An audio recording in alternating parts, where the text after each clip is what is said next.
அடுத்த வருடம் ஜனவரி மாதத்திலும் 3வது படிமுறையிலே சம்பளம் அதிகரிக்கின்றது. තව විශාල ලෙස විසඳිය යුතු ප්‍රශ්න අපි සතුව තිබෙනවා. அதே போன்றுதான் மிகவும் அதிகளவான பிரச்சனைகள் தீர்க்கப்பட வேண்டியிருக்கின்றது. ටිකක් රස්නේ නේද? උඩයි என்ன මයිත ඉක්මනින් අවසන් කරන්න මම දැන් ටිකක් අමාරුයි නේ කට්ටියට. කොහොම වුණත් අද අපේ මුඛ්‍ය පරමාර්ථය බවට පත් වී තිබෙන්නේ මේ විස මද්ද්‍රව්‍ය වලින් අපේ මාතෘ භූමියත් අපේ තරුණ පරම්පරාවත් අපේ ජාතියත් නිදහස් කරගන්නේ කොහොමද කියන ප්‍රශ්නේ. அதே போன்றுதான் மிக முக்கியமான பிரச்சனையாக இருக்கின்ற இந்த விஷ போதைப் பொருள் மூலமாக இந்த நாட்டில் உள்ள இளைஞர் யுவதிகளையும் இந்த நாட்டையும் இந்த மக்களையும் எவ்வாறு பாதுகாக்கலாம் என்கின்ற பிரச்சனைகள் கண்முன்னே இருக்கின்றது. මේ සියලු ප්‍රශ්න අතර මේ විස මද්ද්‍රව්‍ය අපේ රටේ ජාතික ව්‍යසනයක් බවට පත් වෙලා අවසන්.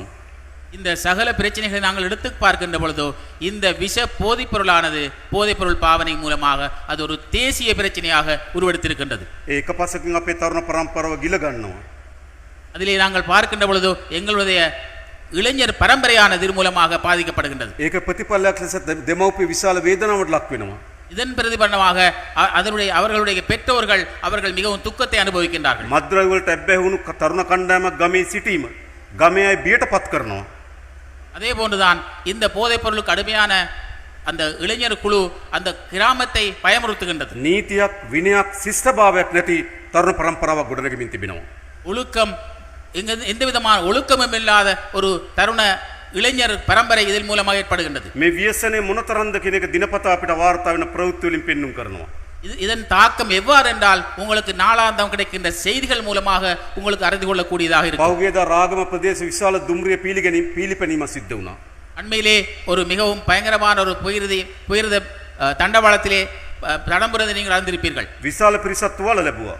அதிலே மிகவும் அதிகளவானோர் காயமடைந்தனர். දුම්රියට මිලියන ගණනක හානියක් සිද්ධ වුණා. அந்த புயரத்துக்கு மில்லியன் கணக்கிலே சேதம் ஏற்பட்டது. හේතුව කුමක්ද? இதன் காரணம் என்ன? මද්ද්‍රව්‍ය වලට ඇබ්බැහුවෙක් විසින් යකඩ ගලවගෙන ගිහින් තියෙන රේල් පීල්ලේ රුපියල් 300ක් උපයා ගැනීම වෙනුවෙන්. அதாவது போதைப் பொருளுக்கு அடிமையான இளைஞர் அந்த தண்டவாளத்தை எடுத்துக்கொண்டு விற்று 300 ரூபாய்க்கு விற்றிருக்கிறார். ඉතින් මුළු සමාජයක් මේ ව්‍යසනය බවට පත් කරනවා. இதன் மூலமாக முழு சமூகமே இதன் மூலமாக பாதிக்கப்படுகின்றது. කටුනායක කොළඹ අධිවේගී මාර්ගයේ STF ආරක්ෂාව දාන්න සිද්ධ වෙලා තිබෙනවා. கட்நாயக்கிலிருந்து வருகின்ற அதிக பாதைக்கு STF பாதுகாப்பை வழங்க வேண்டியிருக்கின்றது. රැයට කම්බි කපාගෙන යනවා. ஏனென்றால் அங்கே இருக்கின்ற கம்பிகளை இரவில் களவாடுகின்றார்கள். මෙහෙම තත්ත්වයක් ඇති වෙලා තිබෙනවා. இவ்வாறு நிலைமை இந்த நாட்டுக்கு ஏற்பட்டிருக்கின்றது. ගම්වල ගේක තරුණියක් තනියම තියලා යන්න බය තත්ත්වයක් ඇති වෙලා තිබෙනවා. கிராமங்களிலே யுவதிகள் தனியே செல்ல முடியாத நிலைமை காணப்படுகின்றது. විශාල ගැටුම් එකිනෙකා අතර වෛරය විශාල ලෙස පැතිරෙන්න පටන් ගන්න තිබෙනවා මේ ව්‍යසනයේ විසින්. இந்த எங்களது பாதிப்பு காரணமாக அதிகளமான தாக்கங்களும் பாதிப்புகளும் போராட்டங்களும் அவர்கள் இழப்புகள் ஏற்படுகின்றன. එඳ මේ ව්‍යසනයේ අවසන් කිරීම අපි ඉතාමත් තීරණාත්මක වැදගත් කාර්යයක් ලෙස තේරුම් අරගෙන තිබෙනවා. ஆகையினால் தான் இந்த பாதிப்பை நாங்கள் முடிவுக்கு கொண்டு வருவதற்காக இறுதியாக நாங்கள் ஒரு தீர்மானம் எடுக்க வேண்டியிருக்கின்றது. එක කාලයක මේ විස මද්ද්‍රව්‍ය තිබුණේ කොහෙද? முதலாவதுதான் நாங்கள் இந்த விஷ போதைப் பொருளை கட்டுப்படுத்த සංචාරක කලාප කේන්ද්‍ර කරගත් කුඩා නගර කීපයක තිබුණා. அதாவது சுற்றுலா பயணிகளை அல்ல சுற்றுலா நகரங்களை மையப்படுத்தியதாக சில நகரங்கள் අද ඈත ගම්මාන දක්වා මේ ව්‍යසනය පැතිරලා තිබෙනවා. இந்த கிராமங்களை நாங்கள் தூர உள்ள கிராமங்கள் எடுத்து பார்த்தாலும் அதிலும் பாதிக்கப்பட்டிருக்கின்றார்கள். මේ ව්‍යසනයට අපේ නාබර තරුණ තරුණයන් ගොදුරු වෙමින් තිබෙනවා. இந்த இழப்புக்கு எங்களுடைய இளைஞர் யுவதிகள் மிகவும் அதிகமாக அதிலே உள்ளிருக்கப்பட்டிருக்கின்றார்கள். අපි මේ ජාතික ව්‍යාපාරය පටන් ගත්තේ පහුගිය ඔක්තෝබර් මාසයේ 30 වෙනිදා. நாங்கள் இந்த தேசிய நிகழ்ச்சி திட்டத்தை ஆரம்பித்தது கடந்த வருடம் அக்டோபர் மாதம் 30ஆம் தேதி. දැන් මාස 6ක් විතර වෙනවා. இப்பொழுது 6 மாதங்கள் ஆகின்றன.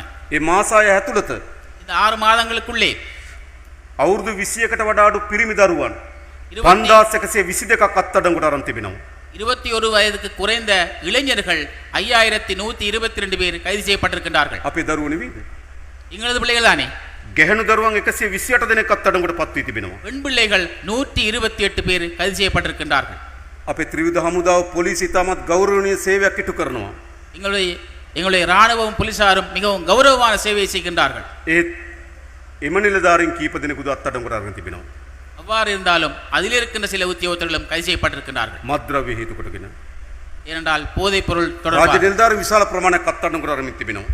இவ்வாறான உத்தியோகத்தர்கள் அதிகமானோர் கைது செய்யப்பட்டிருக்கின்றார்கள். කිසිත් වගකීතු ගෞරවාන්විත තැනක් ඉතිරි වෙන්නේ නැති තරමට මේ ව්‍යසනය පැතිරලා තිබෙනවා. எந்த ஒரு இடத்தையும் விட்டு செல்லாத ஒரு பாதிப்பாக இழப்பாக இந்த பாதிப்பு காணப்படுகின்றது. අපි දොහොත් මුදුන් තියා වන්දනාමාන කරපු අපගේ ආගමික ස්ථාන දක්වා මේවා පැතිරලා තිබෙනවා. நாங்கள் பார்த்தால் எந்த இடத்தையும் விட்டு வைக்காமல் எல்லா இடத்துக்கும் பரவி இருக்கின்றது. අපිට සමාජයක් ලෙස බිය දනවන චිත්‍රයක් අපි ඉදිරිපිට තිබෙනවා. நாங்கள் ஒரு சமூகமாக பயப்படுகின்ற ஒரு சித்திரமாக இது எங்கள் கண்முன்னே වයස් நிற்கின்றது. ભેදකින් எந்த விதமான வயது வித்தியாசமின்றி තරාතිරම ભેදකින් எந்த விதமான அவருடைய பதவிகள் இல்லாமல் ආගමිකද සාමාන්‍ය පුරවැසියද කියන ભેදකින් எந்த விதமான சமய பேதமோ அல்லது சாதாரண ඒ කිසිවකින් තොරව எந்த விதமான வித்தியாசமும் இன்றி මේ මද්ද්‍රව්‍ය ව්‍යසනය இந்த போதை අපේ பொருள் රටේ විශාල பாதிப்பானது ව්‍යසනයක් බවට පත් වෙලා තිබෙනවා. மிகவும் அதிகமான ஒரு பாதிப்பை ஏற்படுவதாக காணப்படுகின்றது. අපි මේ පරාජයපත් කළ යුතු නැද්ද? இதனை நாங்கள் தடுக்க வேண்டுமா இல்லையா? මම අහන්නේ එච්චරයි. මේ ව්‍යසනයෙන් අපේ රටේ ජනතාව මුදවා ගත යුතුයි. இந்த பாதிப்பின் மூலமாக எங்களது நாட்டு மக்களை நாங்கள் மீட்டெடுக்க வேண்டும். අපි තිර අධිෂ්ඨානයකට අවිල්ලා තිබෙනවා මේ ව්‍යසනය පරාජයටපත් කරන බව. இதற்காக நாங்கள் இதனை மீட்டெடுக்க வேண்டும் என்று ஒரு முடிவுக்கு வந்திருக்கின்றோம். මේ ව්‍යසනය විශාල විනාශයක් දක්වා වර්ධනය වෙන්න ප්‍රධාන කරුණු හතරක් බලපෑවා. இந்த பாதிப்பு இழப்பானது மிகவும் அதிகளவான மிக நீண்ட அல்லது ஆழமான தாக்கத்தை ஏற்படுத்தக்கூடியதாக இருக்கின்றது. එක දේශපාලන රැකවරණය. முதலாவது தாக்கம் என்னவென்று நாங்கள் பார்த்தால் அரசியல் அவருடைய பாதுகாப்பாக இருக்கின்றது. මේකයි සත්‍ය කතාව. මේ ඇත්ත කතාව. இது உண்மையான கதை. දේශපාලකින්ගේ රැකවරණ යටතේ මේ කුඩු ව්‍යාපාරිකයන් සහ කුඩු ව්‍යාපාරය වර්ධනය වුණා. அரசியல்வாதிகளின் பாதுகாப்பு ஊடாக இந்த போதைப்பொருள் அல்லது தூள் வியாபாரம் அல்லது குடு வியாபாரம் செய்யப்பட்டுக் கொண்டிருக்கிறது. පහුගිය මැතිවරණයේදී கடந்த தேர்தலிலே මේ රටේ ජනතාව ඓතිහාසික ජනවරමක් ලබා දීලා இந்த நாட்டினுடைய மக்கள் மிகவும் ஒரு අලුත් දේශපාලන කණ්ඩායමක් වෙත බලය ලබා දුන්නා. ඒ අප වෙත. அதாவது இந்த நாட்டு மக்கள் ஒரு முடிவு எடுத்து ஒரு வித்தியாசமான குழுவுக்கு பறந்தார்கள். அது நாங்கள். මම ඔබට එක සහතිකයක් දෙන්නම්. நான் உங்களுக்கு ஒரு உறுதிமொழியை කුඩු வழங்குகிறேன். ව්‍යාපාරිකයන් සතුව තිබුණු දේශපාලන රැකවරණය මේ වෙනකොට අපි මුළුමනින්ම අවසන් කොට තිබෙනවා. அதாவது இந்த தூள் வியாபாரத்தில் இருந்த அரசியல் பாதுகாப்பை முற்றாக நாங்கள் මේ කිසි ஒழித்திருக்கின்றோம். නිලධාරියෙකුට எந்த ஒரு உத்தியோகத்திற்கும் කිසිදු බලපෑමක් නැහැ. எந்த விதமான அவர்களுக்கு எந்த விதமான தாக்கங்களும் இல்லை. ඔබ ඔබගේ තනතුරේ ගෞරවය, அவர்களுடைய பதவியின் கௌரவத்தை, ඔබගේ යුනිෆෝම් එකේ ගෞරවය, அவர்களுடைய யூனிஃபார்த்தின் கௌரவத்தை, ඔබට පැවරී තියෙන වගකීම உங்களுக்கு உள்ள பொறுப்பை ඉටු කිරීම සඳහා අවශ්‍ය වන සහාය අපි ලබා දෙනවා. நிறைவேற்றுவதற்காக அதற்குரிய அவசியமான ஒத்துழைப்பை நாங்கள் வழங்குகின்றோம். ඒක ප්‍රතිඵල අපිට තිබෙනවා. இதற்காக எங்களுக்கு வெற்றி வந்திருக்கின்றது. එනිසා තමයි අපේ නාවික හමුදාව විශාල ප්‍රමාණයෙන් කුඩු තොග පහුගිය කාලේ අත්අඩංගුවට ගත්තා. இதன் காரணமாகத்தான் எங்களது கடற்படையினர் மிக அதிக அளவான குடுகளை கைப்பற்றிருக்கின்றனர். අපේ පොලිසිය මහතුරු දිවාරයන් නොබලා වෙහෙස වින ක්‍රියාකාරකම් වල යෙදුණා. போலீஸ் உத்தியோகத்தர்கள் இரவு பகல் பாராது அவர்களுடைய கடமை செய்து கொண்டிருக்கின்றார்கள். ඒක ප්‍රතිඵලයක් ඇටියට මේ මාස 6 ඇතුළත இந்த முடிவானது எங்களுக்கு இந்த 6 மாதத்தில் தான் ஏற்பட்டிருக்கின்றது. හෙරෝයින් කිලෝ 1943ක් අත්අඩංගුවට අරන් තිබෙනවා. Heroin kilo 1943. 1943 பேர் இதன் மூலமாக கைது செய்யப்பட்டிருக்கின்றார்கள். සාමාන්‍ය යූරියා බෑග් එකක තියෙන කිලෝ 50යි. அதாவது யாரென்றால் அது மீன் பிடிக்க சென்றவர்கள். சாதாரண ஒரு பேக் எடுத்து பார்த்தால் அதில் 50 கிலோ இருக்கும். යූරියා පෝර බෑග් 40ක ප්‍රමාණයක කුඩු අත්අඩංගුවට අරන් තියෙනවා. யூரியா உரப் பேக்கை நாங்கள் எடுத்து பார்த்தால் 40 பேக்குகளும் நாங்கள் கைப்பற்றி இருக்கின்றோம். කුඩු එකපාරක් යන්නේ කොච්චරද? இவ்வளவு அதிகமான எவ்வாறு இந்த குடு வருகின்றது? කන් හැන්දෙනුත් භාගයටත් වඩා අඩුයි. அதாவது இளைஞர்கள் இதிலே அரைவாசியத்தான் இருக்கின்றார்கள். පෝර බෑග් 40, உரப்பைகள் 40. කන් හැදි කොච්චරද? ඔබට තේරුම් ගන්න පුළුවන් මේ ව්‍යසනය මොනතරම් දරුණුද කියලා. ஆகையினால் உங்களுக்கு இதன் மூலமாக விளங்கிக் கொள்ளக்கூடியதாக இருக்கும் எந்த விதமான பாதிப்பை இழப்பை இது ஏற்படுத்தியிருக்கின்றது. ඒ වගේම අයිස් කිලෝග්‍රෑම් 2008ක් අත්අඩංගුවට අරන් තිබෙනවා. அதே போன்றுதான் ஐஸ் 2008 கிலோகிராமை நாங்கள் கைப்பற்றிருக்கின்றோம். පෝර බෑග් 40ක්. இதுவும் 40 உரப்பைகள் மூலமாக. ඒ වගේම அதே போன்று ගංජා කිලෝග්‍රෑම් 40755ක් අත්අඩංගුවට අරන් තිබෙනවා. கஞ்சாவை நாங்கள் பார்த்தால் 40,750 கிலோவை கைப்பற்றியிருக்கின்றோம். මේ විශාල ව්‍යසනයක් අපි ඉදිරිපිට තිබෙනවා. இதன் மூலமாக மிகவும் ஒரு பாரிய இழப்பை நாங்கள் ඒ தடுத்திருக்கின்றோம். පරාජයපත් කිරීමේ පළමු පියවර දේශපාලනයෙන් රැකවරණයෙන් කුඩු ව්‍යාපාරිකයා ඉවත් කිරීම. அதாவது இந்த அரசியல் அவர்களுக்கு இருந்த குழு தொழிலாளர்களுக்கு இருந்த அந்த பாதுகாப்பை முழுதாக விலக்கியதன் காரணமாகத்தான் இது நடைபெற்றிருக்கின்றது. ඒක අපි කරලා තියෙනවා. இது நாங்கள் செய்திருக்கின்றோம். ඊළඟ අපේ රාජ්‍ය නිලධාරී විශේෂයෙන් පොලිසිය සහ ත්‍රිවිධ හමුදාව அடுத்ததாக அரசாங்க உத்தியோகர்கள் விசேடமாக போலீஸ் මේ කාර්ය உத்தியோகர்களும் වෙනුවෙන් කැප වෙන அவர்களுடைய அந்த මේ தியாகம் කාර්ය වෙනුවෙන් විශාල රාජකාරියක් ඉටු කරන இந்த நிகழ்ச்சிக்காக அவர்கள் செய்கின்ற மிகவும் அதிகமான கடமைகள் ඒ සියලු දෙනාට නිසි ඇගීම ලබා දෙනවා. அதற்காக நாங்கள் அவர்களை கௌரவிக்க வேண்டும். මේ මැඩ පැවැත්වීම සඳහා තියෙන සියලු යාන්ත්‍රණයන් இதனை முறியடிப்பதற்காக சகலவிதமான செயற்பாடுகளை ත්‍රිවිධ හමුදාව இராணுவமாக இருக்கட்டும், පොලිසිය போலீஸாக இருக்கட்டும், රේගුව அதேபான சுங்கமாக இருக்கட்டும், ඉමිග්‍රේෂන් එක ආගමන විගණන දෙපාර්තමේන්තුව அதே போன்று குடிவகல் திணைக்களம் මේ ආදී ආයතන සියල්ල இந்த இது போன்ற நிறுவனங்கள் அனைத்தும் මේ මැඩ පැවැත්වීම සඳහා අපි මෙහෙයුමකට යටත් කරලා තිබෙනවා. இந்த நிகழ்ச்சிக்காக அவர்கள் அனைவரையும் நாங்கள் உள்ளடக்கி இருக்கின்றோம். ඒ වැදගත් පියවරක්. இது ஒரு மிகவும் முக்கியமான ஒரு நிகழ்வாக இருக்கின்றது. ඊළඟ අත්අඩංගුවට ගැනීම වැඩි කරලා තිබෙනවා. அதே போன்றுதான் நாங்கள் அவர்களுக்கான தொகைகளை நிறுத்தியிருந்தோம். මේ ව්‍යසනයත් එක්ක ගොඩනැගුණු මහත් අපරාධ කල්ලි බිහි වෙලා තිබෙනවා. இந்த இழப்பின் மூலமாக உருவாக்கப்பட்ட குற்றங்களை இழைக்கக்கூடிய குழுக்கள் உருவாகியிருக்கின்றன. පෞගේ කාලේ වෙඩි තබා ගැනීම යම් ප්‍රමාණයක් සිද්ධ වුණා. கடந்த நாட்களாக பல்வேறுபட்ட வெடி துப்பாக்கி சூடு நடைபெற்றன. ඒ විශාල ප්‍රමාණයක් තිබෙන මත්ද්‍රව්‍ය වෙළඳපොළත් එක්ක ඇති වුණු ගැටුම්. இதனை நாங்கள் பார்க்கின்ற பொழுதோ இதிலே அதிகமாக இருப்பது இந்த போதைப் பொருள் மூலமாக ஏற்பட்ட බෙදා ගැනීම පිළිබඳ ගැටුම්. போதைப் பொருளை அவர்கள் கையாள ஏற்பட்ட பிணக்கு தான் காரணம். තමන්ගේ මත්ද්‍රව්‍ය අත්අඩංගුවට ගන්න ඔත්තු දුන්නායි කියලා ඇති වෙන ගැටුම්. அதாவது பொருளை பிடிப்பதற்காக அவர்களுக்கு தகவல் வழங்கினார் என்பது ஏற்பட்ட பிணக்கு. ඒ නිසා මේ හා බැඳුණු පාතාල කණ්ඩායම් බිහි වෙලා තිබෙනවා. ஆகையினால் இவ்வாறான பிணக்குகளை உருவாக்கக்கூடிய ஒரு காலாட்படை உருவாகி இருக்கின்றது. සන්නද්ධ ගැටුම් ඇති වී තිබෙනවා. இதன் மூலம் அவர்களுக்கு இடையிலே ஒருவருக்கு துப்பாக்கி சூடு நடைபெறக்கூடிய அளவு போட்டு வந்திருக்கின்றது. අපි මේ පාතාලයේ මුළුමනින්ම මුළුන් උපුටා දැමිය යුතුයි. ஆகையினால் தான் இந்த பாதாள குழுக்களை நாங்கள் முற்று முழுவதுமாக இல்லாதாக்க வேண்டும். අපි මේ වන විටත් විදේශගතව හිටපු පාතාල සමාජිකින් අත්අඩංගුවට අරගෙන 28 දිනක් ලංකාවට ගෙනලා තිබෙනවා. நாங்கள் இதுவரையிலே வெளிநாட்டிலே வாழ்ந்த இந்த பாதாள குழுக்களின் தலைவர்கள் உறுப்பினர்கள் 28 பேரை கைது செய்து நாட்டுக்கு கொண்டு வந்திருக்கின்றோம். විවිධ අනවරත නාමයන් ගොඩනැගුණු පාතාල නායකයින් அவர்களுக்கு பல்வேறுபட்ட பெயர்கள் நாமங்கள் உள்ள இந்த பாதாள குழுக்கள். තව ප්‍රමාණයක් ඉතා ඉක්මනින් අපි අත්අඩංගුවට අරගෙන ලංකාවට ගේනවා. அதே போன்றுதான் இன்னும் ஒரு சிலர் இந்த நாட்டுக்குள்ளே வைத்து மிகவும் அதிகமான அளவு இருக்கின்றனர். அவர்களை மிகவும் விரைவாக கைது செய்திருக்கின்றோம். විශාල ප්‍රමාණයක් මෙහි විදේශගත වෙලා. அதிலே அதிகமானோர் வெளிநாட்டுக்கு சென்றிருக்கின்றார்கள். සමහර කණ්ඩායම් මෙහි උනේ බන්ධනාගාර ඇතුලේ. ஒரு சில குழுக்களை நாங்கள் பார்க்கின்ற பொழுது அவர்கள் சிறைக்குள்ளே தான் இதன் உருவாக்கி இருக்கின்றார்கள். අපි මේ ප්‍රධානි විශේෂ සිර කඳුරකට යොමු කරන්න අපි කටයුතු කරලා තිබෙනවා. ஆகையினால் இந்த திட்டங்களை விசேட சிறைச்சாலை இருக்கின்ற அந்த சிறை கைதிக்கும் நாங்கள் இந்த செயற்பாட்டை செய்திருக்கின்றோம். පොදු සිර කඳුරු වෙනුවට විශේෂ සිර කඳුරක් අපි මේ වෙනුවෙන් හදලා තියෙනවා. அதாவது பொதுவான சிறை கைதியை விட விசேட சிறை கைதி என்ற சேர்த்திட்டத்தின் மூலமாக நடைமுறைப்படுத்துகின்றோம். අඩපණ කරන්න ඕන මේ ව්‍යසනේ පරාද කරන්න. ஆகையினால் தான் பாதாள குழுக்களை எவ்வாறாக இருந்தால் நாங்கள் முறியடிக்க வேண்டும். මානව පොලිසිය මේ ත්‍රිවිධ හමුදාවේ ඔබ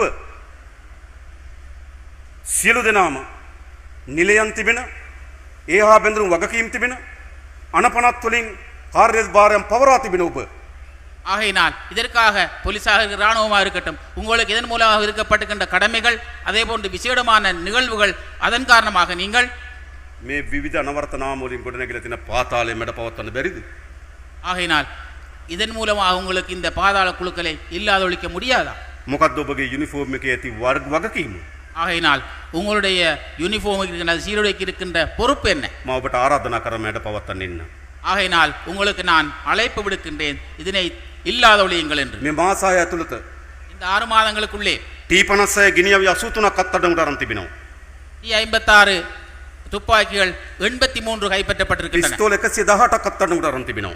பிஸ்டோல் நாங்கள் பார்த்தால் 118 கைப்பற்றப்பட்டிருக்கிறது. රිවෝල්වර් අත්අඩංගුවට 75ක් අත්අඩංගුවට අරන් තිබෙනවා. ரிவால்வர் 75 கைப்பற்றப்பட்டிருக்கின்றது. අත්බෝම්බ අත්අඩංගුවට අරන් තිබෙනවා.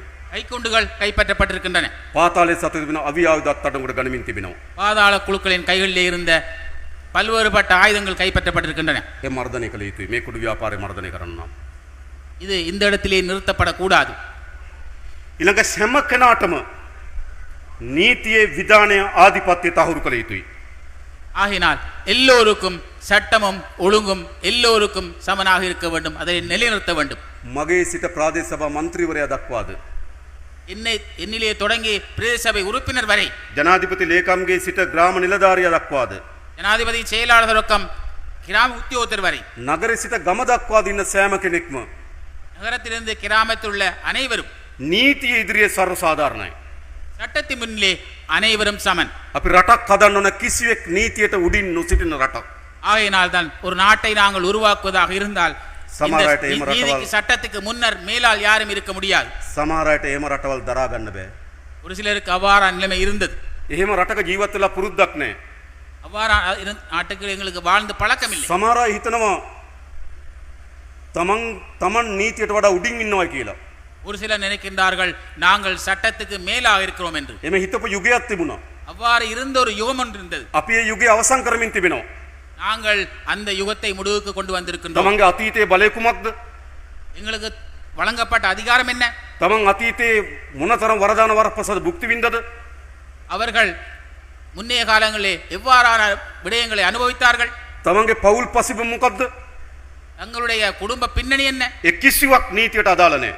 எந்த விதமான காரணமும் சட்டத்துக்கு காரணமாக සියලු அமையாது. දෙනා නීතිය ඉදිරියේ සමානයි. சகலரும் அனைவரும் சட்டத்தின் முன் சமம். ඒක වැදගත් මද්ද්‍රව්‍ය මර්ධනය කරන්න. இது மிகவும் முக்கியம். எதற்கென்றால் போதை பொருளை இல்லாதொழிப்பதற்காக. හැබැයි නීතියට උඩින් හිටපු අය වෙත නීතිය ළඟා වෙනකොට කලබල වෙනවා. சட்டத்துக்கு மேலே இருந்தவர்கள் சட்டத்துக்கு அண்மையாக வருகின்றார்கள். ඒගොල්ලන්ට පුරුදු නැහැ නීතියට ගරු කරලා. அவர்களுக்கு சட்டத்தை மதிக்கின்ற பழக்கம் இல்லை. නීතියට උඩින් හිටපු අය ගාවට නීතිය කිට්ටු වෙනකොට වියරුවෙන් කෑ ගහනවා. அவர்கள் சட்டத்துக்கு மேலாக இருந்தவர்கள் சட்டத்துக்கு அண்மையாக வருகின்ற பொழுது அதிகமாக சத்தம் போடுகின்றார்கள். අපිට කලබලයක් නැහැ. எங்களுக்கு எந்த பிரச்சனையும் இல்லை. අපිට කිසියෙක් පිළිබඳ වෛරයක් කෝපයක් නැහැ. எங்களுக்கு யார் மூலம் எந்த விதமான கோபமும் வைரமோ இல்லை. அவர்கள் மீது எந்த தாக்கமும் இல்லை. මේ ජනතාව විසින් අපිට පවරපු වගකීමක් තියෙනවා. இது எங்களுக்கு பொதுமக்கள் மூலமாக எங்களுக்கு வழங்கப்பட்ட பொறுப்புகள் இருக்கின்றன. ඒ තමයි හැම කෙනාම නීතිය රේඛාවෙන් යටින් ජීවත් වෙන්න පුරුදු සමාජයක් අපි හදන්න ඕන. அதுதான் எல்லோரும் சட்டத்துக்கு கீழாக வாழுகின்ற அதற்காக பழக்கப்படுகின்ற சமூகமாக வாழ வேண்டும் என்பது. இந்த කලබල කරාට ඒ නිසා කලබල කරාට அதற்காக அவர்கள் குழப்பமடைந்தால், කෑ ගැහුවට சத்தம் போட்டால், නීතිය ඉටු කරනකොට 7-8 දෙනෙක් නීතිය ඉටු කරන ආයතන ගාවට ගෙනාවට சட்டத்தை நிலைநிறுத்துவதற்காக 7-8 பேரை சட்ட நிறுவனங்களுக்கு முன் கொண்டு வந்தால், ඒ කිසිවකින් නීතිය ක්‍රියාත්මක කිරීමට නීතිය ක්‍රියාත්මක කරන අඩපණ කරන්න බැරි බව ඒගොල්ලෝ තේරුම් ගන්න. ஆகையினால் அவர்களுக்கு சட்டத்தை நடைமுறைப்படுத்துவதற்காக அதற்காக ஒழுங்குகள் இல்லை என்பதை நீங்கள் தெரிந்து கொள்ள வேண்டும். අපරාධ බස් දාලා සෙනග ගින්නේ. ஏனென்றால் குற்றங்கள் அதிகரித்த சேவையாக இருக்கின்றது. ඒවට නීතිය නමන්නේ නැහැ. அதற்காக சட்டத்தை நாங்கள் மடிக்க முடியாது. නීතිය සමානව ක්‍රියාත්මක කරනවා. சட்டம் சமன் என்பதை நாங்கள் நிலைநிறுத்த வேண்டும். තව බොහෝ දේ සිදු වේවි. තව බොහෝ දේවල් සිද්ධ වේවි. இன்னும் நிறைய விடயங்கள் இருக்கின்றன. අපේ අපරාධ පරීක්ෂණ දෙපාර්තමේන්තුව, நாங்கள் வெற்றிகரம் இல்லாத திணைக்களங்கள், කොළඹ අපරාධ කොට්ටාසය, எங்களுடைய கொழும்பு சிசிடி, FDI ආයතනය, FCDI நிறுவனம், නාකොටික් ආයතනය, அதே போன்று போதைப்பொருள் சம்பந்தமான நிறுவனம் විශාල විමර්ශන ක්‍රියාවලියක යෙදලා තිබෙනවා. மிகவும் அதிகளமான விசாரணை தொகுதியில் அவர்கள் இப்பொழுது ஈடுபட்டுக் கொண்டிருக்கின்றார்கள். ඔය අත්අඩංගුවට අරගෙන තිබෙනවා. சிலரை கைது செய்திருக்கின்றோம். සමහර අය අත්අඩංගුවට ගැනීම සඳහා පරීක්ෂණ සිදු කරමින් තිබෙනවා. சிலரை கைது செய்வதற்காக அதுக்குரிய பரிசீலனை நடைபெற்றுக் கொண்டிருக்கின்றன. සමහර අය නඩු දාලා තිබෙනවා. ஒரு சிலருக்கு எதிராக வழக்கு தாக்கல் ඒ செய்யப்பட்டிருக்கின்றன. නඩු විභාග වෙමින් තිබෙනවා. அந்த வழக்குகள் இப்பொழுது සෑම ආයතනකට අවශ්‍ය වන බලය ඒ බල සීමාව ඇතුළේ පිහිටවනවා. எல்லோருக்கும் இருக்கின்ற அவர்களுக்குள்ள அதிகாரம், அந்த அதிகாரத்துக்குள்ளே அவர்கள் செயல்படக்கூடியதாக இருக்கு. පොලිසිය ඔබට තිබෙන විමර්ශනය කිරීමේ බලය ඒක ඔබ සතුව තිබෙනවා. போலீஸாக இருக்கின்ற நீங்கள் விசாரிக்கின்ற அதிகாரம் உங்களுக்கு இருக்கின்றது. නීතිපති දෙපාර්තමේන්තුව නඩු ගොනු කිරීමේ බලය ඒ නීතිපති දෙපාර්තමේන්තුව සතුව තිබෙනවා. சட்டமாதிபர் திணைக்களமாக இருக்கின்றால் இதனை அவர்கள் கோவை செய்ய வேண்டிய விடயம் அவர்களுக்கு இருக்கின்றது. ගොනු කරන නඩුව සාධාරණ නඩු විභාගයක් සඳහා යොමු කිරීමට අධිකරණයට අයිතිය තිබෙනවා. அதே போன்றுதான் அங்கு கோவை செய்யப்படுகின்ற வழக்குகள் அது நியாயமான முறையில் விசாரிக்கின்ற நீதிமன்றமாக இருக்கின்றன. ඒ සෑම ආයතනයක්ම තමන්ගේ බලය ඒ පරිමාවෙන් ක්‍රියාත්මක කළ යුතුයි, ආරක්ෂා කළ යුතුයි. ஆகையினால் இந்த சகல நிறுவனங்களும் அவர்களுடைய எல்லைக்குள்ளே மிகவும் சரியான முறையிலே செயற்பட வேண்டும், அவர்களுடைய அதிகாரத்துக்கு உள்ளே. ඔබගේ විමර්ශන වලට කිසි කෙනෙක් මැදිහත් වෙන්නේ නැහැ. உங்களது விசாரணைக்கு யாரும் தலையிட மாட்டார்கள். නීතිපති පාර්ලිමේන්තු ක්‍රියාදාමයට කිසිවෙක් මැදිහත් වන්නේ නැහැ. அதே போன்றுதான் சட்டமா அதிபர் திணைக்களத்திலே யாரும் தலையிட மாட்டார்கள். අධිකරණ ක්‍රියාදාමයට කිසිවෙක් මැදිහත් වෙන්නේ නැහැ. அதே போன்றுதான் நீதிமன்ற கட்டமைப்பு தொகுதியிலும் හැබැයි ආයතන யாரும் தலையிட හැබැයි மாட்டார்கள். ආයතන இந்த நிறுவனங்கள் තමන්ට පැවරී තියෙන වගකීම இந்த உங்கள் நிறுவனங்கள் தங்களுக்கு வழங்கப்பட்டுள்ள නිසි පරිදි ඉටු කරාවි කියන විශ්වාසයක් අපිට තිබෙනවා. அதிகாரங்களை சரியான முறையில் நீங்கள் நிலைநிறுத்த வேண்டும். මම විශේෂයෙන්ම අපි ත්‍රිවිධ හමුදාවේ පොලිස් නිලධාරි මාතෘන්ට කියන්නේ நான் விசேடமாக எங்களோட பாதுகாப்பு துறையில போலீசாருக்கு கூறுகின்றேன். ඔබට ඔබේ කොන්ද කෙලින් තියාගෙන වැඩ කරන්න පුළුවන් පරිසරයක් අපි හදලා තිබෙනවා. நீங்கள் முதுகெலும்பை நேராக வைத்து சேவை செய்யக்கூடிய ஒரு சூழலை நாங்கள் உருவாக்கி இருக்கின்றோம். ඔබ යටත් වෙන්නේ ඔබට තිබෙන නීති රාමුවට විතරයි.